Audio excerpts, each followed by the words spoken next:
Trujillo, 18 wins and 3 losses, ranked number 4 by the World Boxing Council. And in fact, Colin Jones is currently number 3. And it's McCrory wearing the gold trunks of the Kronk camp of Detroit. And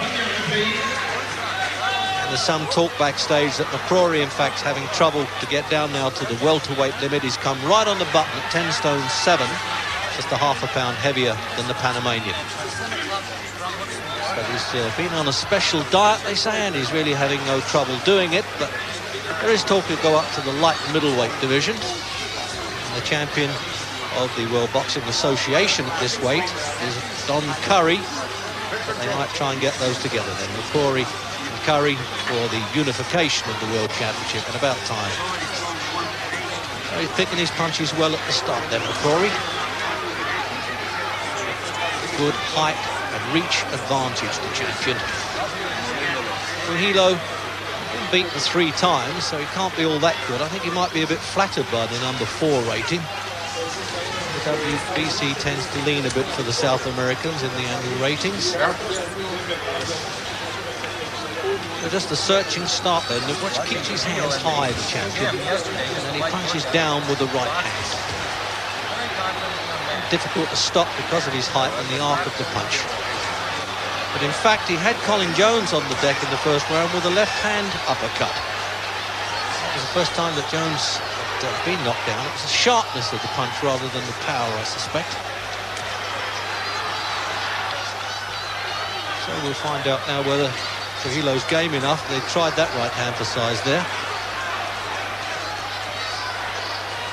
Good, calm, confident start by McCrory. He's only 23, seems as though he's been around much longer.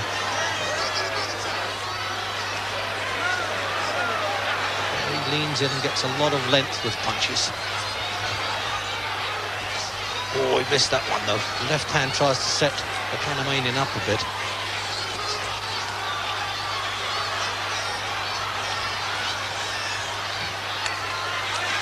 I imagine Trujillo ever having to face a fellow quite as awkward as this and as smart. He'll go down in the record books as one of the great champions of our time, McCrory, but he'll make it very difficult for those who think they are great.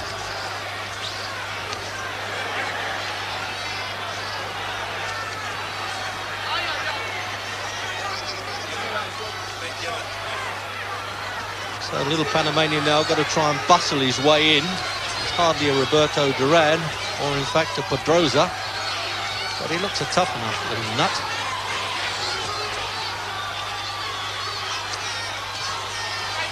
Good variety of shots now, McCrory. Watch for this. Body doubles them up well. Right hand, oh, right on the temple there. He's not bothering to take the count there, the Panamanian. That surprises me. He'll do well to go this round. It's coming up for the final seconds. And the bell or buzzer, in fact, goes, and Rudy Ortega, the referee, quite rightly counting to the mandatory 8 and giving him a hand back to the corner. Good timing there for Trujillo. He's got to take a punch. It's best to do it at the end of the round. So a surprisingly good start then, isn't it, by McCrory in replay? Notice there, you can see the height, you see. Lets it go to the side of the head. And it's just as well that Trujillo was going away from that punch as he went down. So the ice packs are out then. I think he needs a few good ideas now of how not to get in the way of a punch. He's been known to switch stance in fights. And Rudy Ortega collecting the 3 judges' cards there and giving them to the adjudicator so they can't change their minds. Emmanuel Stewart in McCrory's corner, just getting over the shell shock of being in Tommy Hearn's corner against Hagler. So a very pretty bell indeed, a bit balletic for boxing, isn't it? For round 2.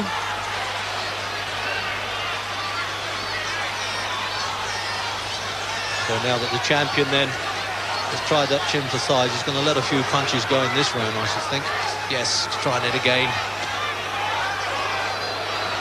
One thing in the Emmanuel Stewart camp in Detroit, they've got a guy on the hook, they don't let them off too often.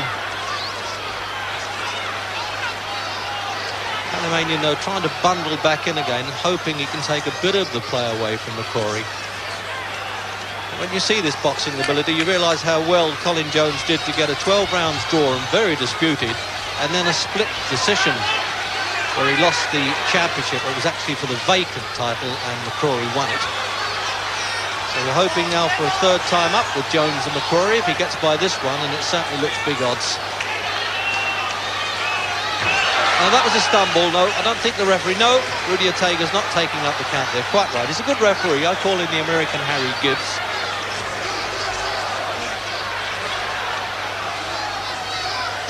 So neutral crowd then in Monte Carlo. As long as they see a good bit of boxing and some good finishing, they give them all the encouragement they need. Don Curry has appeared here.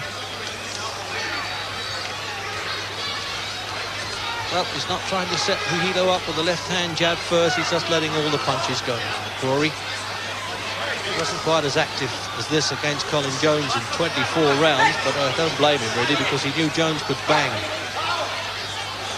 Oh, that was dangerous there for the Panamanian, turning away to the referee. He's also turned stance there, gone southpaw.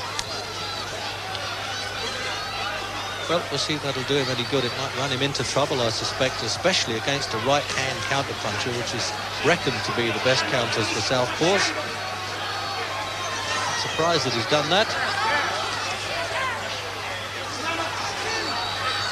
But strangely enough, the American commentators here, which include the great Sugar Ray Leonard, seem to think that's probably the only hope he's got to try and confuse McCrory by switching style.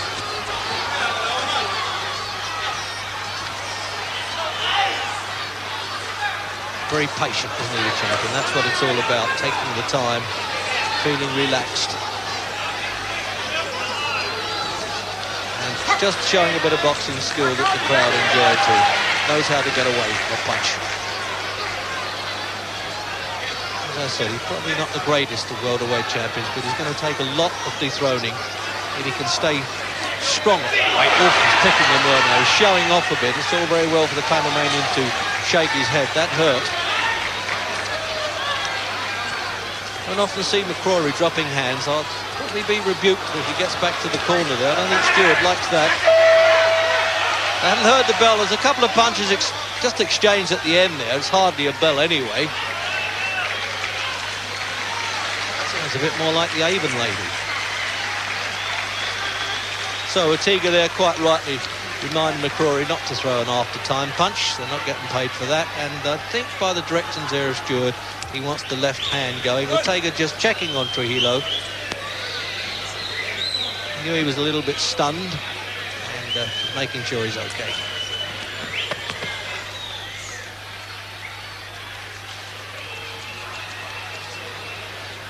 Well, I wouldn't have thought the Panamanian needs that reminder of what round this is. Probably lost all count now. He's taken a few punches. He looks like he's got a bit of heart, but he's certainly never been in with the class of McCrory. Stopped 14 of 18 opponents. So the countdown then for round 3. And you'll see now the modern 4-rope rings that they're bringing in for safety measures. And he's come out again, Trujillo, with the right-hand foot forward stuff. Obviously a natural southpaw that they tried to convert. I shouldn't think that'll bother McCrory very much. He's got his hands up, though, this round, by the look of it.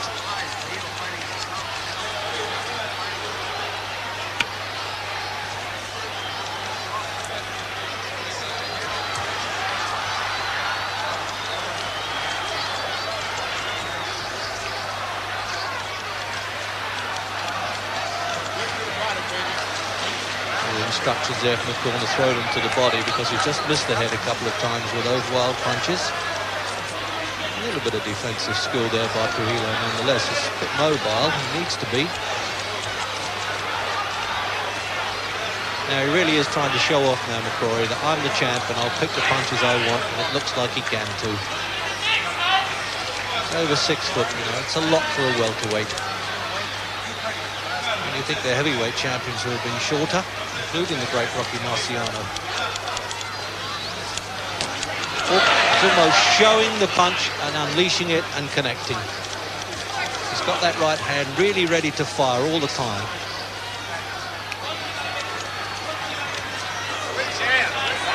Come on a bit, McCrory, since winning the championship.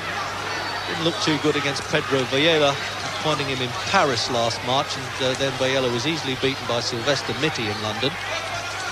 Oh yes, he's tuning this guy up all right now, isn't he? Nothing left to trade now, Trujillo, and McCrory knows it. He's missing with a few, but the last one connected. It looked as though they're whistling past the chin, but he's not going to make an effort to get up as he falls in the rosin dust in the corner, and Ortega breaks into the count there and stops it automatically. You don't often see that. He didn't bother with the formality of the count out. And there's a happy man, Milton McCrory. He's probably saying, bring on Don Curry, and I wouldn't mind a third go at Colin Jones, and we would like that as well. So the referee taking him back to the corner. Let's have another look at that finish. That one just, they're almost whistling past the chin, as if to say, well, when I do get one, you'll go.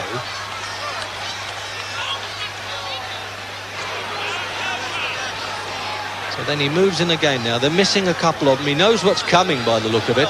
And then there's that punch there, a bit high. The left hook just around the ear, and that was the one, a downward arc.